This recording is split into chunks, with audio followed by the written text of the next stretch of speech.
안녕하세요. 오늘은 성공과 실패를 바라보는 아주 특별한 렌즈를 소개해드릴까 합니다. 바로 수천 년 전 철학자 맹자의 지혜인데요. 이게 놀랍게도 지금 우리 이야기랑 똑 닮아 있습니다. 자, 한번 시작해 볼까요? 이런 말이 있습니다. 사자가 물에 빠지면 붕어밥이 되고 상어가 무태에 올라오면 쥐에게 물어뜯긴다. 와, 정말 강력한 비유죠? 이게 바로 오늘 우리가 파고들 이야기의 핵심입니다. 내가 아무리 강해도 어떤 판에 있느냐가 모든 걸 결정할 수 있다는 거죠. 그렇다면 정말 궁금해지죠? 우리의 운명을 결정하는 건 과연 뭘까요? 내가 가진 능력, 재능일까요? 아니면 내가 처한 이 상황, 환경일까요? 오늘 이 오래된 질문에 대한 답을 고대 철학자 맹자의 눈을 통해 한번 찾아가 보려고 합니다. 맹자는 이 거대한 질문에 답하기 위해서 두 가지 핵심 개념을 딱 제시합니다. 바로 장, 그리고 주체입니다. 맹자가 세상을 본 방식은 이렇습니다. 세상은 우리가 처한 환경, 즉 장과 우리 내면의 자아, 바로 주체가 끊임없이 서로 영향을 주고받는 역동적인 무대라는 거죠. 이 둘의 관계를 이해하는 게 모든 것의 시작이라고 할 수 있습니다. 자, 그럼 먼저 장이라는 게 뭘까요? 글자 그대로 마당, 어떤 판을 의미하는데요. 이건 우리가 활동하는 특정 상황, 환경, 패러다임, 이런 걸 전부 포함하는 개념이에요. 단순히 물리적인 공간뿐만 아니라 우리가 사는 시대, 문화, 사회적인 규칙 같은 보이지 않는 틀까지도요. 아까 말했던 사자가 빠진 물, 상어가 올라온 물, 바로 그게 이 장인 셈이죠. 그럼 주체는 뭘까요? 쉽습니다. 바로 그 장 위에 서 있는 행위자, 바로 우리 자신을 말하는 겁니다. 우리가 타고난 본성, 갈고 닦은 기술, 그리고 의지력까지. 사자나 상어, 그 자체가 바로 주체인 거죠. 이제 이 장이라는 게 얼마나 강력한지 보여주는 아주 유명하고 완벽한 예시가 하나 있습니다. 다들 들어보셨을 거예요. 바로 맹자 어머니의 이야기, 맹모 삼천지교입니다. 이야기는 다들 아시죠? 처음엔 묘지 근처로 이사를 갔더니 어린 맹자가 맨날 곡하는 흉내만 내는 거예요.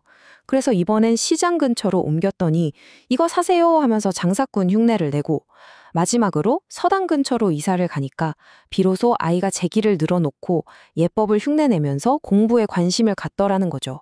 보세요. 주변 환경, 즉 장이 어린 맹자의 행동을 어떻게 직접적으로 빚어내는지를 정말 잘 보여주죠. 그런데 말이죠. 이 이야기의 진짜 핵심은 우리가 보통 생각하는 거랑은 조금 다릅니다. 흔히 나쁜 환경을 피해서 좋은 환경으로 갔다, 이렇게만 생각하잖아요. 근데 그게 아니었다는 거예요. 맹자 어머니의 목표는 단순히 좋은 곳을 찾는 게 아니었습니다. 묘지에서 죽음을 보고 시장에서 사람 사는 모습을 보는 건 역시 삶을 배우는 총체적인 교육 과정의 일부였다는 거죠. 와, 정말 깊은 통찰 아닌가요? 실패한 선택이 아니었던 겁니다. 물론 장의 힘 정말 강력합니다.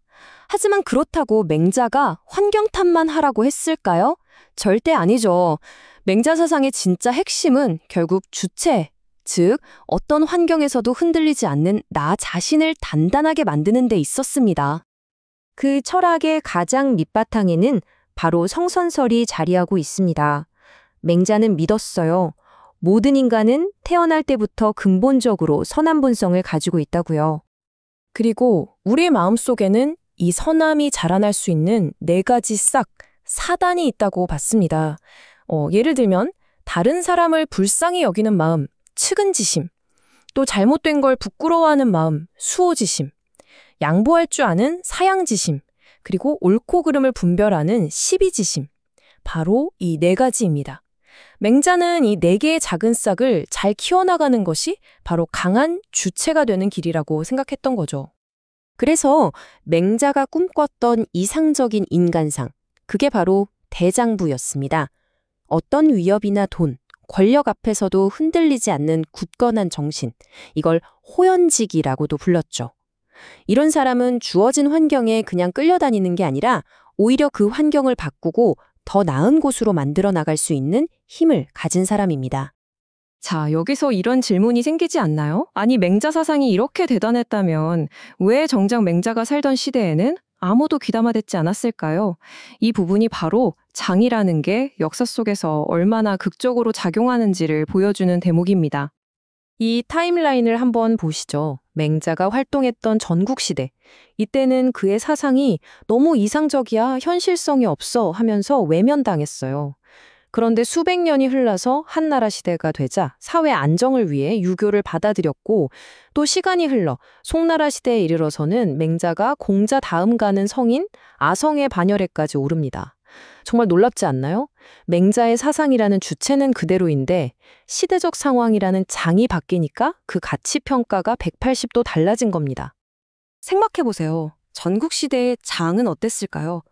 말 그대로 하루가 멀다 하고 전쟁이 터지는 혼돈의 시대였습니다.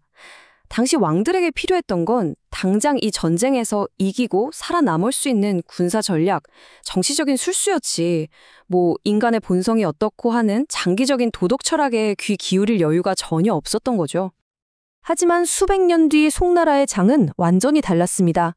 당시 사회는 불교나 도교의 영향력이 아주 컸거든요. 그래서 유학자들은 여기에 맞설 만한 탄탄한 철학 체계가 필요했어요. 바로 그때 맹자의 사상이 그 완벽한 기반을 제공해 준 겁니다. 새로운 지적 환경이라는 장이 맹자의 사상이 활짝 꽃필 수 있는 최적의 토양이 되어준 셈이죠. 자, 그럼 이 수천 년 전의 지혜가 오늘을 사는 우리에겐 대체 어떤 의미가 있을까요? 이 장과 주체라는 개념을 현대로 한번 가져와 보죠. 오늘 분석하는 자료에서는 이런 표현을 씁니다. 우리는 기울어진 운동장에 살고 있다. 많이 들어본 말이죠? 어떤 환경에 있느냐가 성공과 실패를 거의 미리 결정해 버릴 수 있다는 이 현대적인 비유. 이게 바로 맹자가 말한 장의 개념과 정확하게 일치합니다. 그렇다면 우리는 뭘 해야 할까요? 길은 두 가지로 나뉩니다. 하나는 장을 바로잡는 것. 그러니까 모두가 공정하게 뛸 수 있도록 사회 구조나 시스템을 개선하는 거죠. 그리고 또 다른 하나는 주체를 강하게 만드는 겁니다. 즉, 우리 개개인의 실력과 역량을 키우는 길이죠. 자료는 우리가 이 두 가지를 모두 놓쳐서는 안 된다고 강조합니다. 특히 요즘처럼 모든 게 불확실한 시대에 주체에게 가장 필요한 능력으로 저자는 바로 회복 능력을 꼽습니다. 요즘 회복 탄력성이라고도 하죠. 넘어져도 괜찮아. 다시 일어서면 돼. 하는 이 힘. 변화가 일상인 시대에 이보다 더 강력한 경쟁력은 없다는 겁니다. 그래서 마지막으로 여러분께 이 질문을 던지면서 마무리할까 합니다. 끊임없이 변하는 세상에서 우리는 나에게 딱 맞는 완벽한 장을 찾아 헤매야 할까요?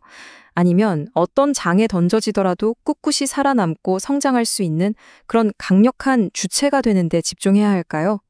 맹자의 지혜는 아마 그 답이 둘 중 하나가 아니라 그 둘 사이에 현명한 균형에 있다고 말해주는 것 같습니다.